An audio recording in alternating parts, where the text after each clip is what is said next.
Bloch यकजहती committee की call पर गवादर में एक रैली का इनेकाद किया गया जो जावेद कॉम्प्लेक्स से शुरू होकर शोहदाए जीवानी के मकाम पर ख़त्म हुई।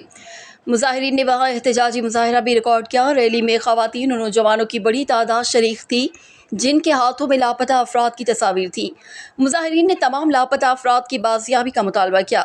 एहतजाजी मुजाहिरीन से खिताब करते हुए हक दो तहरीक के रहनुमा हुसैन वाडेला और BMP के रहनुमा माजिद सोहरावी ने कहा कि पुरअमन एहतजाज पर पाबंदी आयद की जा चुकी है और अदालतें अवाम की शिकायत नहीं सुनती।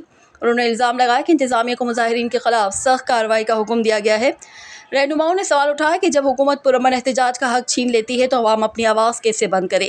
उन्होंने मौजूदा बहरान का जिम्मेदार वज़ीर आला बलूचिस्तान सरफराज बुगटी को ठहराया और मुतालबा किया कि तमाम असीरान बशमूल डॉक्टर महारंग बलोच को फौरी तौर पर रिहा किया जाए।